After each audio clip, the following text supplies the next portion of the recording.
ونستعينه ونستغفره ونؤمن به ونتوكل عليه ونعوذ بالله من شرور أنفسنا ومن سيئات أعمالنا من يهد الله فهو المهتدي ومن يضلل فلن تجد له وليا مرشدا فنشهد أن لا إله إلا الله وحده لا شريك له ونشهد أن سيدنا وسندنا ونبينا محمدا صلى الله عليه وسلم فصلى الله تعالى عليه وعلى آله وأزواجه وذريته وأهل بيته وأحبابه وأصحابه الأجمعين إلى يوم القيامة. وقال الله تعالى في كلامه المجيد وفرقانه الحميد: ما كان محمد أبا أحد من رجالكم ولكن رسول الله وخاتم النبيين وكان الله بكل شيء عليما. إن الله وملائكته يصلون على النبي يا أيها الذين آمنوا صلوا عليه وسلموا تسليما.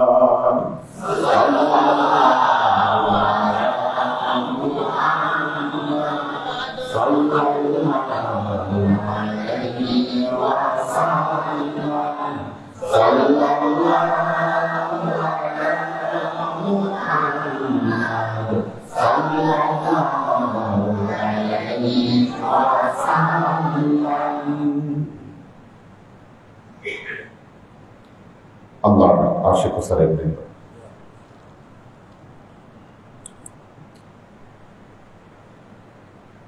Rouhani শিক্ষা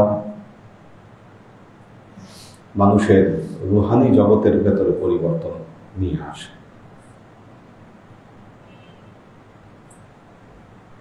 আমাদের প্রিয় নবী মুহাম্মদ মুস্তাফা সাল্লাল্লাহু আলাইহি ওয়াসাল্লাম যখন আরব দেশে আসলেন, আরবের মানুষেরা অন্ধকারাচ্ছন্নতায় নিমজ্জিত ছিল।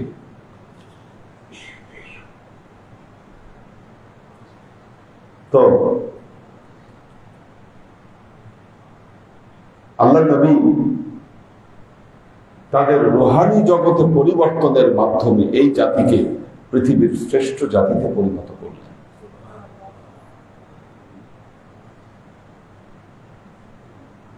খলিফা ওমরের সময়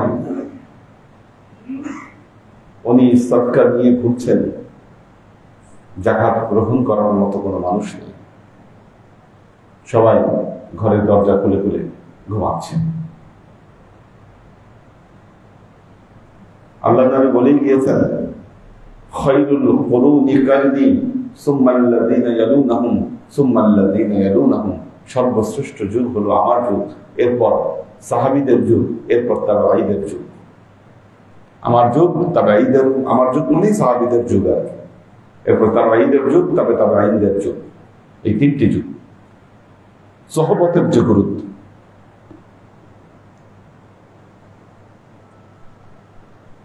মানুষের আত্মিক জগতে আত্মার জগতে পরিবর্তনের জন্য সোহবতের কোনো বিকল্প না। আপনি যদি আপনার আত্মার জগতের ভেতর পরিবর্তন আনতে চান, পরিবর্ধন আনতে চান, সোহবতের বিকল্প কোনো উপায় খোলা নেই। সোহবতে সলে তোরা সলে গুনা, সোহবতে তলে তোরা তলে গুনা। নেক সোহবত আপনার অন্তরাত্মার জগতে পরিবর্তন নিয়ে আসবে। বদ সোহবত আপনার ভেতরে বদ পরিবর্তন নিয়ে আসবে।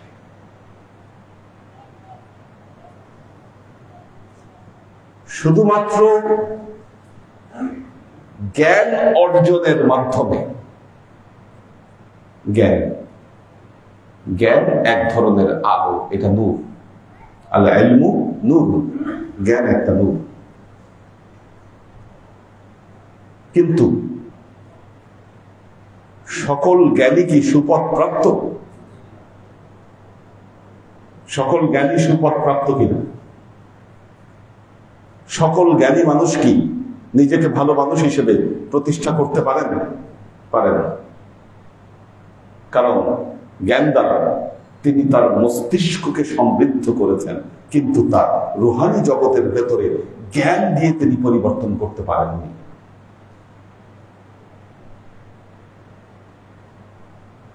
আল্লাহর নবীর সময় আহলে সুফফা আছেন। আহলে সুফফা, আহলে সুফফার সদস্যদের ভেতরে অধিকাংশ সদস্য না তাদের সম্পদ ছিল,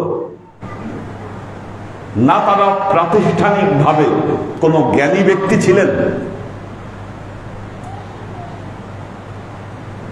না তাদের বংশমর্যাদা নিয়ে তারা গর্ব করতে পারতেন। অতি সাধারণ পাগল বেশি কয়েকজন লোক মসজিদের নববীতে পেয়ারা নবীর সোহবতে সবসময় থাকতেন। হযরত আবু হুরায়রা রাদিয়াল্লাহু তাআলা আনহু, তিনি আহলে সুফফার অন্যতম একজন সদস্য।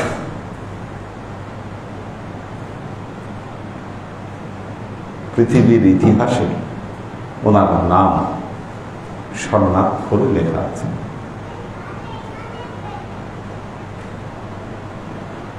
একদিন আল্লাহ নবী তার সাহাবীদেরকে নিয়ে গল্প করছেন। হযরত আবু হুরায়রা রাদিয়াল্লাহু তাআলা তখন ছোট, খুব বেশি বড় না। একজন লোক দুধের বাটি নিয়ে আসলো। আল্লাহ নবী সেই দুধের বাটি খেলেন, সাহাবীদের হাতে হাতে দিয়ে দিলেন। হযরত আবু হুরায়রা রাদিয়াল্লাহু তাআলা আনহুর হাতে যখন দুধের বাটি আসলো, দেখলেন যে কিছু দুধ রয়েছে এখানে। উনি চিন্তা করলেন, এখনো তো কয়েকজন খাইতে বাকি, আমি যদি সবগুলো দুধ খেয়ে ফেলি এত সমস্যা, অল্প করে খেলেন।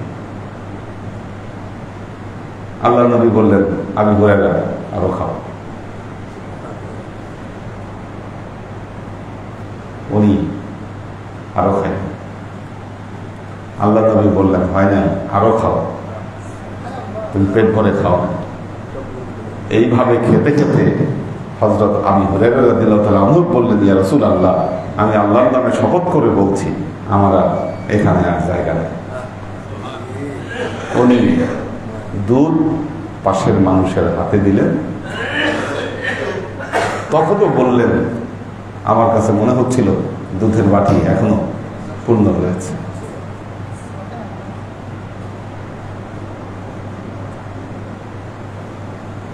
প্রাতিষ্ঠানিক শিক্ষায় শিক্ষিত নন তিনি।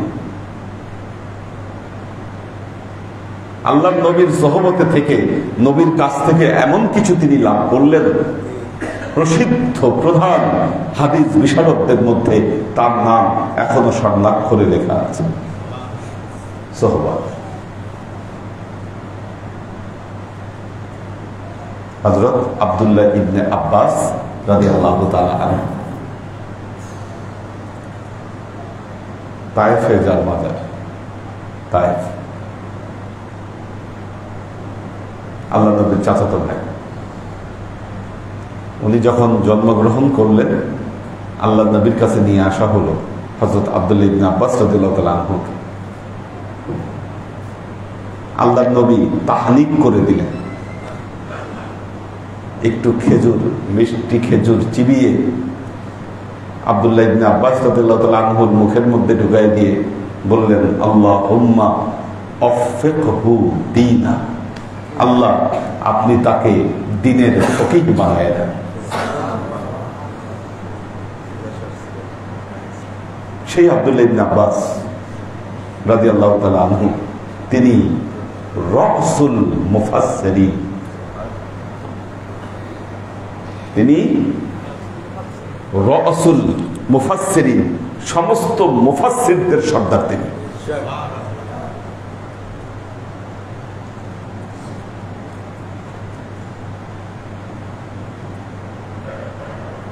সোহবত হাবশি বেলাল, হাবশি অবশ্যই অশিক্ষিত গোলাম। আল্লাহ নবী ঘোষণা দিলেন সে ইসলামের প্রথম মুয়াজ্জিন হবে। আপনি বুঝেন এটা শিক্ষিত বংশমর্যাদাপূর্ণ সাহাবীদের জন্য কতটা প্রেস্টিজিয়াস ইস্যু ছিল এটা।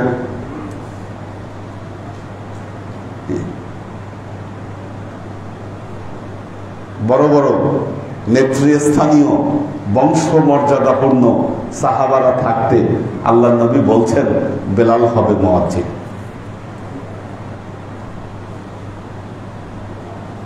যার শিক্ষা নাই, দীক্ষা নাই, ধন নাই, সম্পদ নাই, কৃতদাস ছিলেন, আল্লাহ নবী যাকাতের টাকায় তাকে মুক্ত করে নিয়ে আসছেন, এরকম একজন ব্যক্তি।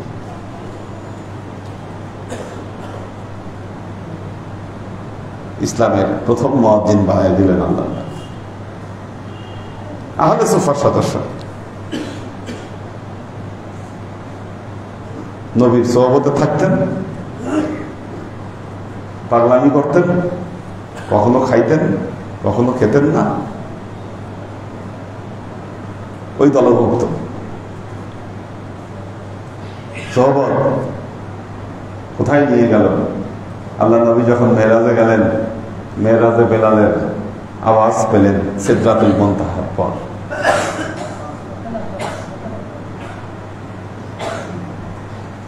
সোহবত কি বুঝেন কি না?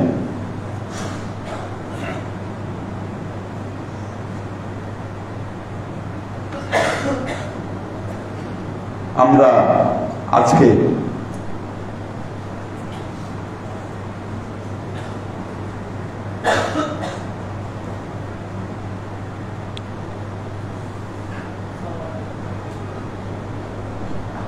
আজকের সালেক ভক্ত মুরিদ তারা গুগল আর ফেসবুকের মুরিদে পরিণত হয়েছে।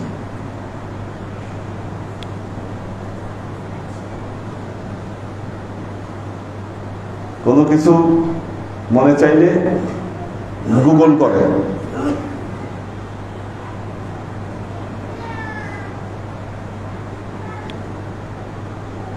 ক্লাস মনে করে যে গুগলে দেখি তো, ফেসবুকে দেখি তো ক্লাস হয়ে যাচ্ছে। ফেসবুকে বসে ক্লাস দেখা আর ক্লাসে হাজির হয়ে ফেসবুকে বসে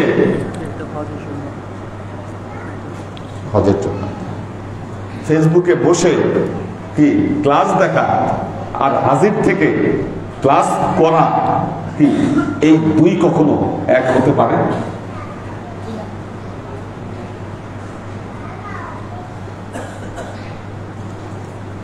দেখেন এই যে আসরের হাজিরার দায়িত্ব দেওয়া হয়েছে ইয়াংদের মধ্যে 2 জন হাত তুলছে,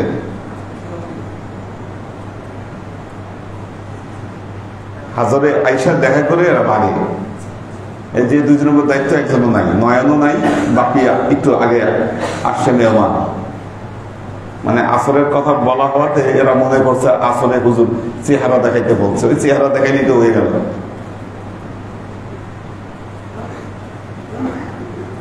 কোন মুয়াজ্জিন যদি আজান দিয়ে নামাজ না পড়ে, আপনি বলেন তার মুয়াজ্জিনের কি গুরুত্ব?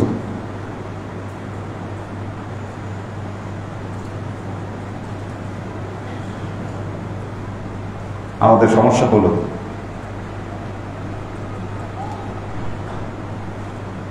স্যাক্রিফাইস। আমরা যখন টাকার গন্ধ পাই আল্লাহকে ভুলে যাই, দায়িত্ব ভুলে যায়, মোরালিটি ভুলে যায়।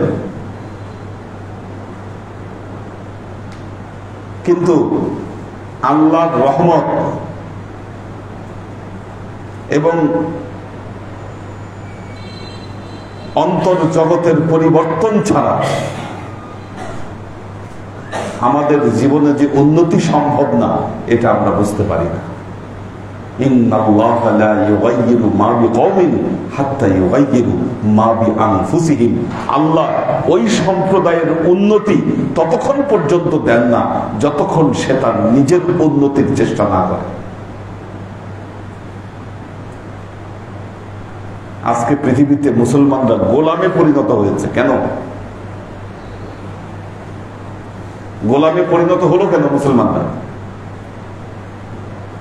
বলতে পারেন কেন? কেন হলো? সম্পদ, চাকচিক্য। আল্লাহ কোরআনে বলছেন লা ইয়াগুররান্নাকুম তাকাল্লুবুল লাযিনা কাফারু ফিল বিলাদ। শহরে কাফেরদের চাকচিক্য তোমাদেরকে যেন পথভ্রষ্ট না করে। আল্লাহ সতর্ক করেছেন মুমিনদেরকে। আরবের মরুবাসী আরবরা যখন পশ্চিমা বিশ্বের বড় বড় অট্টালিকা দেখেছে, তাদের সুখ শান্তির জীবন যখন তারা দেখেছে, নিজেদের লোভকে সংবরণ করতে পারেনি।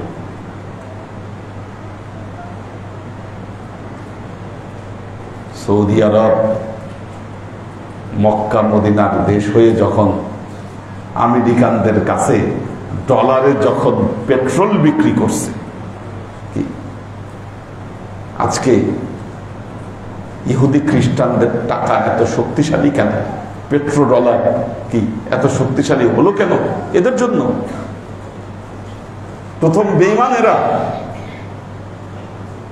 এদের দেখা দেখি মিডল ইস্টের বাকি রাষ্ট্রগুলো গাদ্দারি করছে। ফলাফল কি দাঁড়িয়েছে আজকে?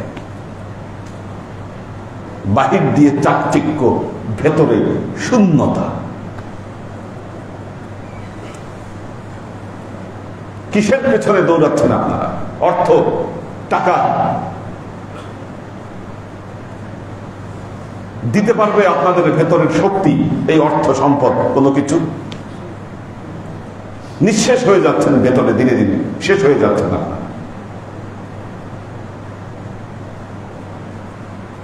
তার বিপরীতে ইরানের দিকে তাকান, স্যাংশন দিয়ে রাখছে। স্যাংশন, কোন দেশের সাথে ব্যবসা করতে পারে না, ওখানে কেউ টাকা পাঠাতে পারে না। আমি 2005-এ প্রথম গেছি না, লাস্ট গেলাম না। দ্রব্যমূল্যের দাম সহ জনজীবনের বিশাল পরিবর্তন ওখানে। কি পরিমাণ যে বেড়েছে, কারণ মুদ্রাস্ফীতি। কিন্তু এই যে তাদের ভেতরের এই জ্বালা যন্ত্রণা এমন একটা পর্যায়ে এদেরকে নিয়ে গিয়েছে, আজকে মুসলমানদের মধ্যে এরা সুপার পাওয়ার হওয়ার দাবিদার পৃথিবীতে। এবং এটা কনফার্ম থাকেন, ভবিষ্যৎ পৃথিবী মুসলিম ওয়ার্ল্ডের রুলার হবে, এর কোনো ব্যতিক্রম নাই। এটা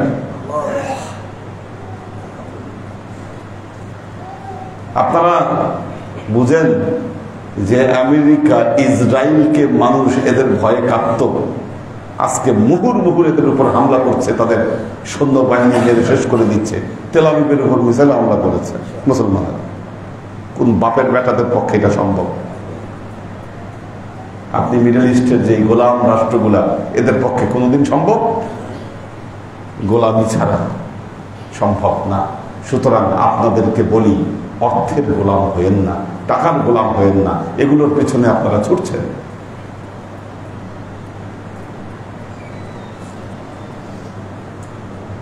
এগুলোর পেছনে ছুটছেন আপনারা, ধোঁকা দিচ্ছে আপনাদেরকে। মনে করতেছেন এটা বাদ দিয়ে এখানে এসে থাকে না। বাপি মনে করতেছে ক্লাসে বসে না থেকে একটু বাইরে ঘুরলে আমার একটু কাজ হবে, ধান্দা ভালো হবে। সাইন মনে করতেছে আমার অফিসে টাইম দিলে আমার ব্যবসা একটু ভালো হবে। কি সব ধোঁকা, ধোঁকা এগুলো দিচ্ছে কে? ধোঁকা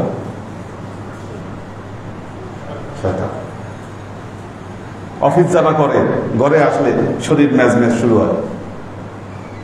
এই যে মন মাঝে মধ্যে পাওয়া যায় না, আসে তো আসে না।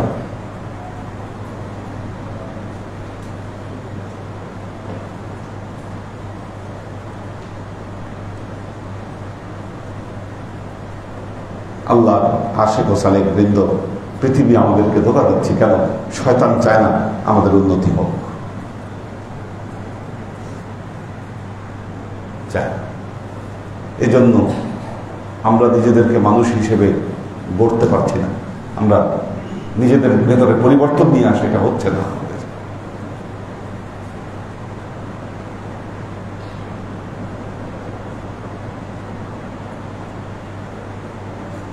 অথবা আমরা এর গুরুত্বকে অনুধাবন করতে পারব, আমরা এর গুরুত্বকে অনুধাবন করতে পারছি না।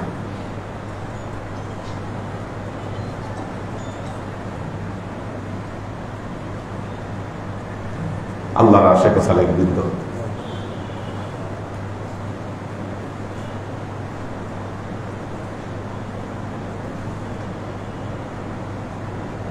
মানুষ স্বপ্ন নিয়ে বেঁচে থাকে।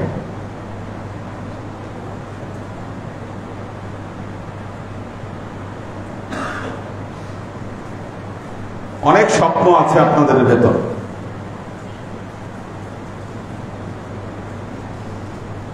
দুনিয়ার জীবনকে আরো সুন্দর,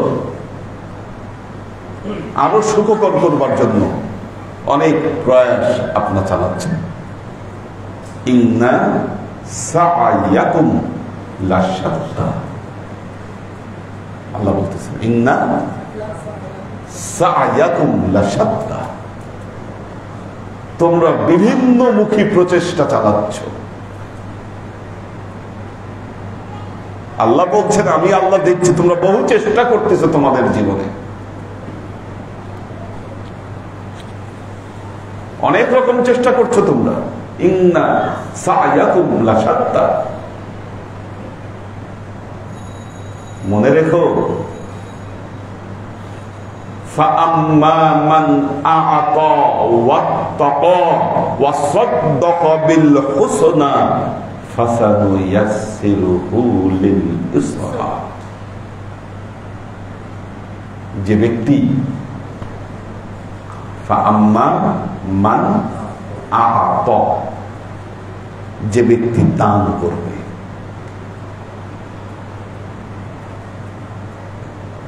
এই দান শুধু টাকা পয়সা দান না,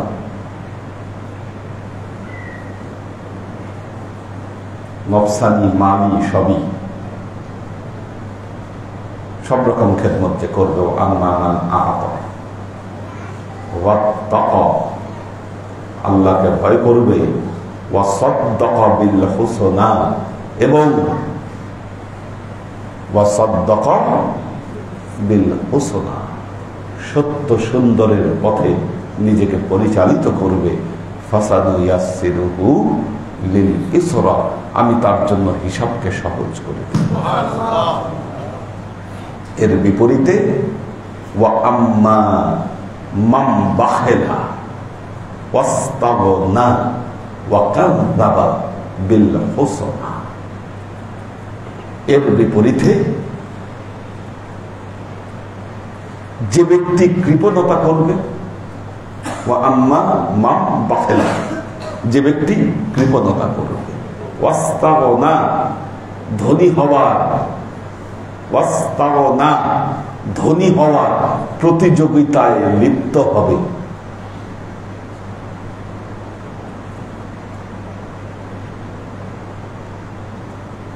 আল্লাহ কি জানে না আপনার পালস?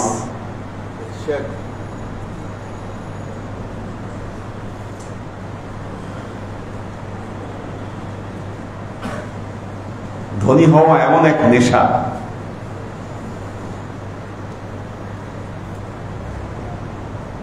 বাংলাদেশের একজন ড্রাইভার 400 কোটি টাকার মালিক।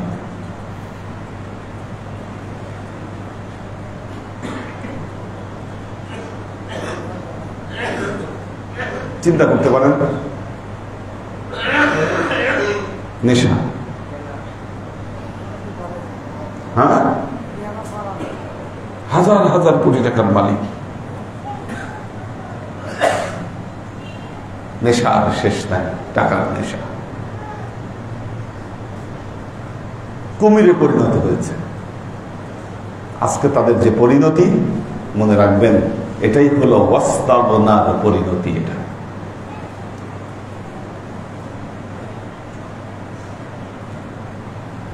আপনারা বলেন, আমাদের ডেমোক্রেটিক রাষ্ট্রে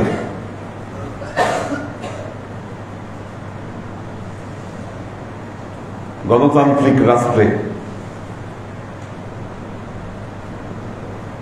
সরকারের সেবক যারা, কর্মচারী যারা, জনগণের সেবক যারা, কোন অধিকারে তারা হাজার হাজার কোটি টাকার মালিক হতে পারে? এটা কি সম্ভব? বলেন। ব্যবসায়ী হলে ভিন্ন কথা, ব্যবসায়ীরা পারে, ব্যবসায়ীরা পারে। আমি যদি আজকে 1000 কোটি টাকার মালিক হই, আপনারা মানবেন? বলেন। যদিও সেটার কোনো ইচ্ছাও আমার নাই, ইচ্ছা আকাঙ্ক্ষা কোনটাই নেই। এটা কি মেনে নেওয়া সম্ভব আপনাদের? বলেন। কিন্তু আজকে আমাদের দেশে এই ঘটনা অহরহ। আমরা সাহস করে বলতে পারি না যে চোর।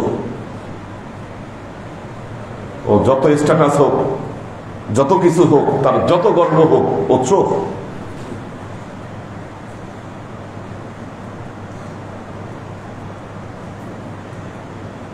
যারা গেছে তাদের বিপরীত পার্টি এসে এখনো কোনো কিছু না হইতেই ওই একই কারবার শুরু করছে। সব কোথায় আছে আমরা? কোথায় আছে? আমাদের সংগ্রাম আজীবন অন্যায়ের বিরুদ্ধে, এটা মনে রাখবেন। যারা অন্যায় করে তাদের বিরুদ্ধে।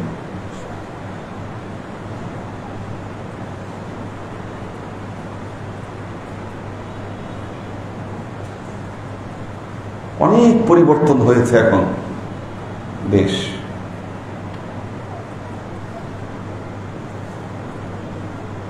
আমরা আমাদের ছাত্রদেরকে হ্যান্ডেল করতে গিয়ে বুঝতেছি আগের ওই যুগ নাই। সিনিয়ররা একরকম চিন্তা করে, আমরা একরকম দেখছি, ছাত্ররা আর একরকম চিন্তা করে। ম্যাচ হচ্ছে না একটা, এই জন্য একটা ব্যালেন্সের একটা সমস্যা হচ্ছে, অভাব হচ্ছে। হ্যাঁ, একটা সমস্যা হচ্ছে। কেন? এই যে নতুন যুগ, আমরা নতুন যুগে প্রবেশ করেছি। এখন এই যুগে থেকে আপনি এই চিন্তা করলে হবে না যে না এরা সব বেয়াদব হয়ে গেছে, এদের আদবের খেলাফ করছে। এখন আপনাকে এই পরিবর্তনকে মেনে নিয়ে এই পরিবর্তনের সাথে উপযোগী করে আপনার কৌশল সাজাতে হবে, এটা ছাড়া উপায় নেই।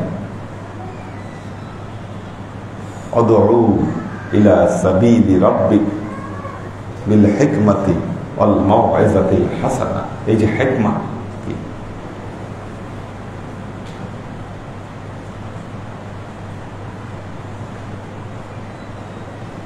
আল্লাহর আশিক ও সালেক বৃন্দ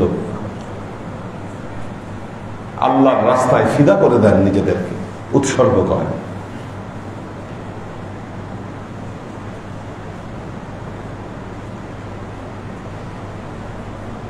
পৃথিবীতে অন্যায় করে কেউ পার পায় না।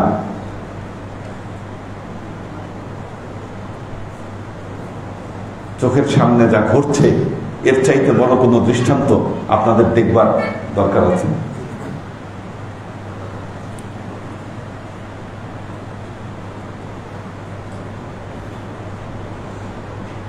কে শিখাইছে আপনাকে বড় লোক হতে হবে? আপনাকে বলেন, কে শিখাইছে?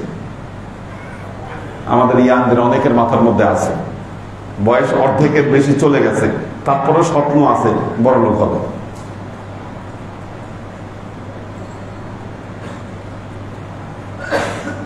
কি এই চিন্তা মাথা থেকে ঝেড়ে ফেলেন, আল্লাহ আপনার মধ্যে এমন শান্তি, এমন সুখ দিবে, আল্লাহ ইনার একটা পিস অনুভব করবেন।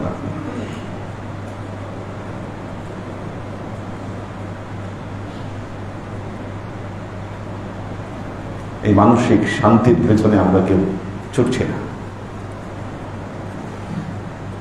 নিজেদের জীবনকে অশান্ত করবার জন্য আমরা নিজেরা দায়ী।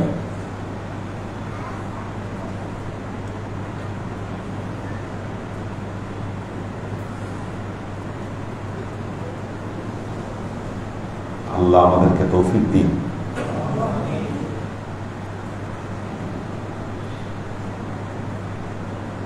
আপনারা যে পথে আছেন এই পথের কোনো বিকল্প নাই।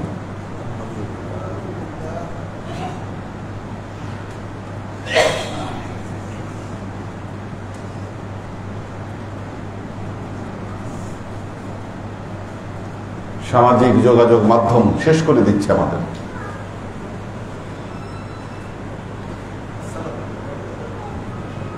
মাসুক সারা রাত ঘুমায় না, খালি মোবাইল দেখে সারা রাত, ফোন এনে সামনে ধরে রাখে সারা রাত। মানসিক ভাবে কেমনে সুস্থ আছে আমি জানি না, কেমনে সুস্থ আছে আল্লাহ মালুম, কিভাবে সম্ভব।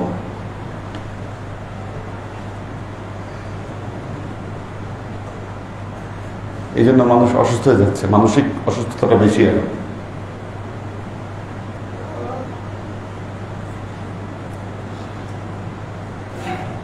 আল্লাহর আশিক ও সালেক বৃন্দ, ইন্নাল্লাহা লা'আনাল কাফিরিনা ওয়া আ'আদ্দা লাহুম সা'ীরা।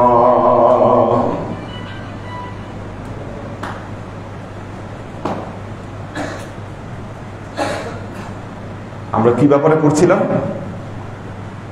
বলতে পারবেন কেউ? সূরা আহজাব। কোথায় ছিলাম? সূরা আহজাবে। কিয়ামত। কিয়ামত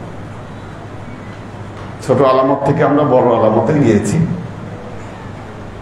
এখন বলি ইমাম মাহদী প্রসঙ্গ।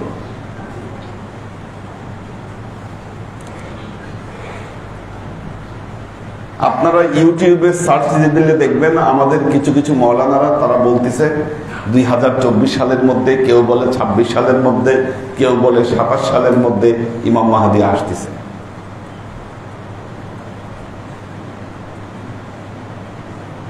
শুনেছেন কিনা এগুলো আওয়াজ? এবং অনেকের অনেক বড় বড় বক্তার এই ভবিষ্যৎবাণী 22 সাল 24 সাল এগুলো কিন্তু চলে গেছে অলরেডি, গণ।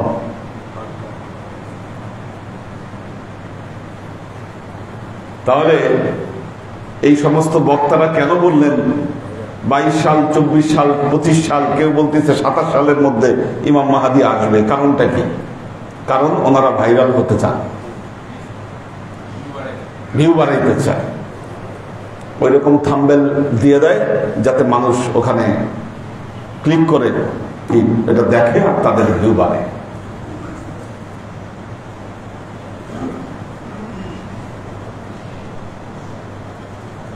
তাহলে ইমাম মাহাদি সত্যি 26-27 সালে আসবে? না, আসবে না।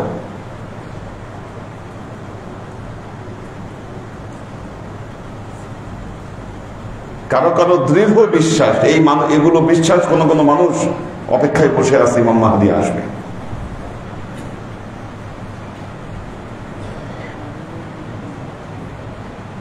পৃথিবীতে যুগে যুগে মুসলমানদের উপর এমন সময় গিয়েছে, মানুষ ভেবেছে এই লোকই মনে হয় ইমাম মাহাদি, ইমাম মাহাদি মনে হয় আমাদের মধ্যে এসেই পড়ল। আবার এই জামানার অনেকে নিজেকে ইমাম মাহাদি বলে দাবি করেছেন, এমন বহু ব্যক্তি পৃথিবীতে পাওয়া যাবে। অসংখ্য ব্যক্তি আছে যারা নিজেকে ইমাম মাহাদি দাবি করেছে। আবার কেউ কেউ ইমাম মাহাদি না বললেও নিজেকে ইমামুজ জামান দাবি করে, যে আমি জামানার ইমাম।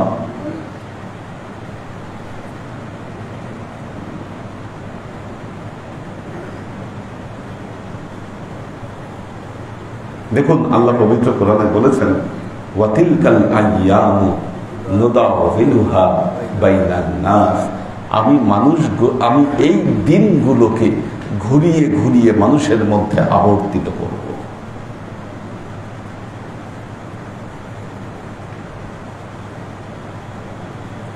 সালাউদ্দিন আইয়ুবী যখন বাইতুল মুকাদ্দাস দখল করেছিলেন, সবাই ভেবেছিল ইনি মনে হয় ইমাম মাহাদি।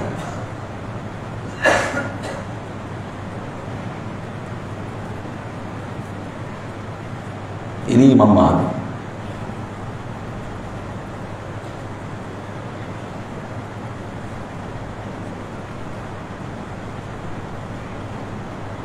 রুকনউদ্দিন বাইবর্স মঙ্গলদেরকে যখন পরাভূত করেছিল, ভেবেছিল এরই মনে হয় ইমাম মাহাদি।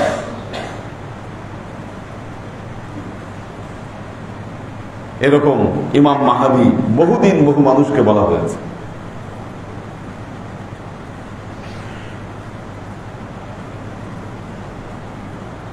হ্যাঁ, ইমাম মাহাদি আসবে। শাম দেশ থেকে ওনার উদ্ভব ঘটবে। আল্লাহ নবী বলেছেন, যখন ইমাম মাহাদি আসবে, যখন ওনার জহুর ঘটবে, তোমরা অবশ্যই তার হাতে বায়াত গ্রহণ করবে। তাহলে ইমাম মাহাদির আগমনকে নির্দিষ্ট ছকে ফেলে এই ঘোষণা দেওয়ার অর্থ হচ্ছে মানুষের মনে এই বিষয়ে অবিশ্বাস তৈরি করা। বুঝছেন? কারণ যখন আপনার বিশ্বস্ত একজন মাওলানা বলবে 2027 সালে ইমাম মাহাদি আসছে, কিন্তু 2027 সালে যখন আপনি দেখবেন না ইমাম মাহাদি আসতেছে না, আপনার মন ভেঙে যাবে। এই ব্যাপারে আপনার ভেতরে অবিশ্বাস তৈরি হতে পারে। আর শুরুতেই আল্লাহ বলছে, ইন্নামা ইলমুহা ইনদাল্লাহ, এটা এলেমটা আল্লাহর কাছেই আছে।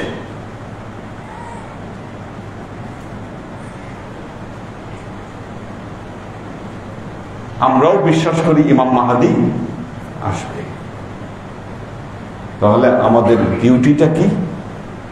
ইমাম মাহাদি আসলে ওনার জন্য যেন আমরা একটা নসল রেখে যেতে পারি, একটা সম্প্রদায় রেখে যেতে পারি, এটাই হলো আমাদের দায়িত্ব।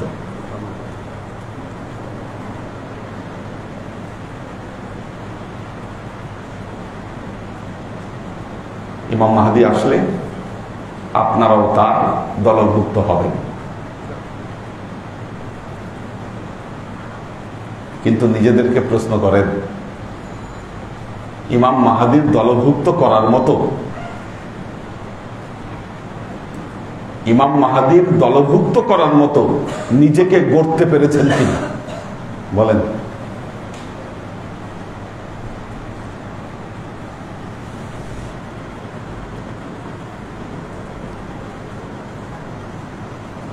আল্লাহ আশিক ও সালেক বৃন্দ, গড়তে হবে নিজেদেরকে। সবাই দুনিয়া নিয়ে ব্যস্ত, কেলাবুদ দুনিয়ায় পরিণত হচ্ছেন। কেলাবুদ দুনিয়া শব্দের অর্থ হলো দুনিয়ার কুকুর।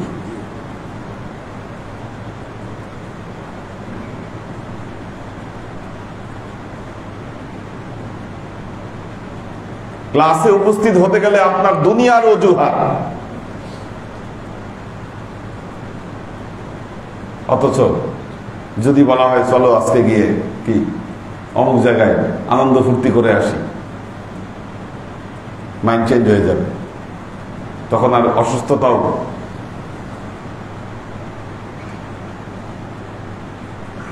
কারণ হয়ে দাঁড়াবে না, কোনো কিছুই কোনো কারণ হয়ে দাঁড়াবে না।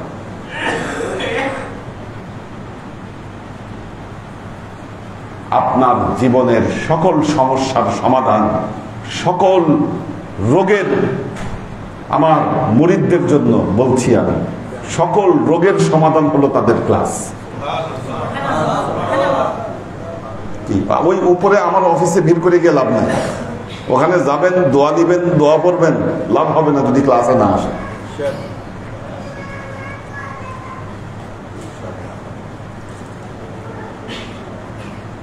অনেকেই আছে ক্লাসে আসার খবর নাই, উপরে গিয়ে ভিড় করে।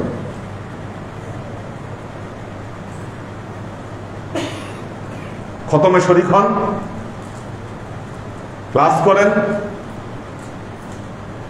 আপনার আমল নেওয়ারও দরকার নাই, আপনার ওই চিকিৎসার পিছিয়ে ধরারও দরকার নেই। এটাই আপনার জীবনের সমাধান।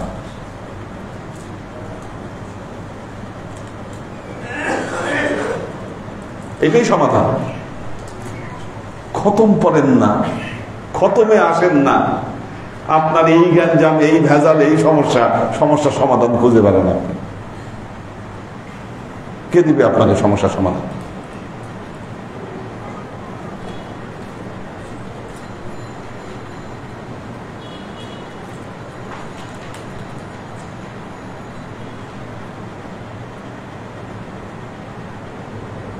তো আল্লাহ আশিক ও সালেক বৃন্দ, হেদায়েত এখানে, এখানেই হেদায়েত।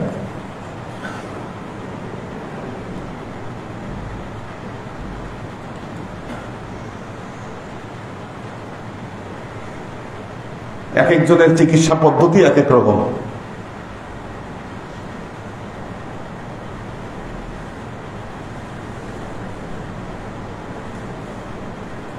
আমার কাছে চিকিৎসা হওয়ার জন্য আপনার কোনো আমলও নেওয়া লাগবে না, দোয়া তাবিজও নেওয়া লাগবে না, কিচ্ছু লাগবে না।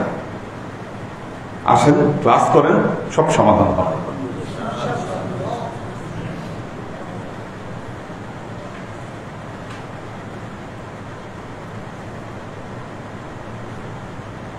বোঝাইতে পারছি কিনা?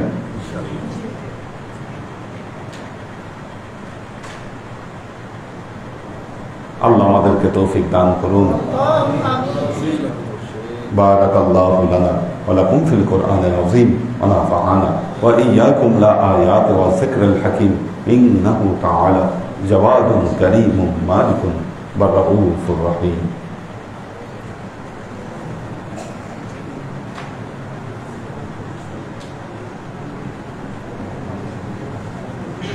সুলতানা আক্তার, শাহ ইলিয়াস, হিমেল মাহমুদ, নুরুল ইসলাম ফরিদপুর ভাই আছেন, মোহাম্মদ মিজান,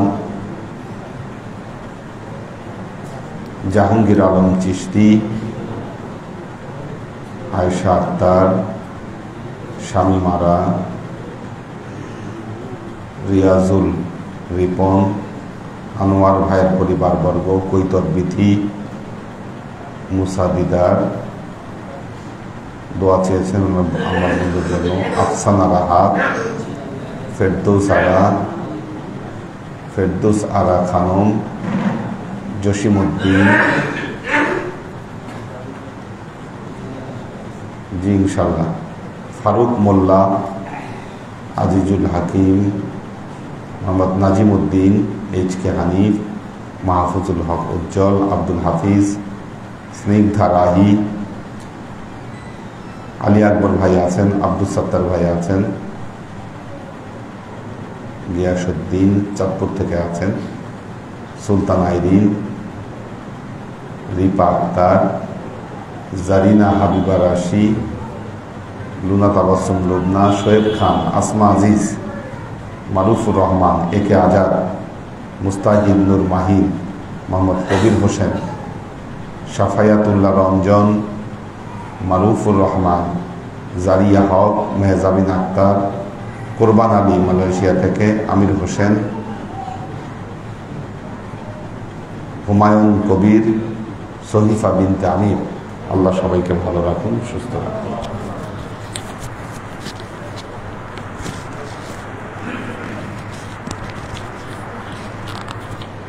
اللهم آمين.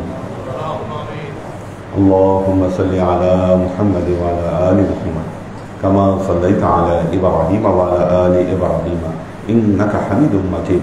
اللهم بارك على محمد وعلى آل محمد كما باركت على إبراهيم وعلى آل إبراهيم إنك حميد مجيد. ربنا ظلمنا أنفسنا وإن لم تغفر لنا وترحمنا لنكونن من الخاسرين. ربنا آتنا في الدنيا حسنة وفي الآخرة حسنة وقنا عذاب النار. ربنا لا تزغ قلوبنا بعد إذ هديتنا وهب لنا من لدنك رحمة إنك أنت الوهاب. اللهم إنك عفو تحب العفو فاعف عني يا غفور الرحيم الودود. اللهم نور قلوبنا بنور الإيمان ونور قلوبنا بنور الإسلام ونور قلوبنا بنور الإحسان وزين أخلاقنا بنور محمد صلى الله عليه وسلم. يا الله يا رحمن يا মালিক, আমরা এতক্ষণ তোমার দরবারে যে সমস্ত আমলকে উপস্থাপন করলাম, পবিত্র কোরআন খতমকে উপস্থাপন করলাম ত্রুটিমুক্ত ভাবে, এই আমলগুলোকে তুমি কবুল করে নাও। তুমি এর রাজা আমাদের পেয়ারা নবী হযরত মুহাম্মদ মুস্তাফা সাল্লাল্লাহু আলাইহি ওয়াসাল্লামের কাছে পৌঁছে দাও। আল্লাহ আমাদের নবীর পরিবারবর্গের কাছে তুমি এর চাচাকে পৌঁছে দাও। এই দুনিয়ার সমস্ত আম্বিয়ায়ে কেরাম, সাহাবায়ে কেরাম, তাবেঈন, তাবেঈন, ওয়ালি আউলিয়া, গাউস কুতুব, আমাদের মা বাবা, ভাই বোন, আত্মীয় স্বজন, এই দরবার থেকে যত পীর ভাই বোন চলে গেছে সবার রূপে আল্লাহ তুমি এর চাচাকে পৌঁছে দাও। তুমি তোমার হাবিবের ওসিলায় আমাদের সবাইকে কবুল ক্ষমা করে দাও। আমাদের জীবন থেকে সমস্ত অভাব অভিযোগ, বালা মুসিবত, দুঃখ কষ্ট, রোগ শক্তি দূরীভূত করে দিয়ে দৃঢ় হস্তে তোমার দ্বীনের খেদমতের তৌফিক তুমি আমাদেরকে দাও। আজীবন যেন তোমার হেদায়েতের পথে প্রতিষ্ঠিত থাকতে পারে সে তৌফিক তুমি আমাদেরকে দাও। সুবহান রাব্বিকা রাব্বিল ইজ্জাতি আম্মা ইয়াসিফুন, সালামুন আলাল মুরসালিন, আলহামদুলিল্লাহি রাব্বিল আলামিন। ওয়াজআল আখির কালিমাতিনা ইনদাল মাউত লা ইলাহা ইল্লাল্লাহ মুহাম্মাদুর রাসূলুল্লাহ সাল্লাল্লাহু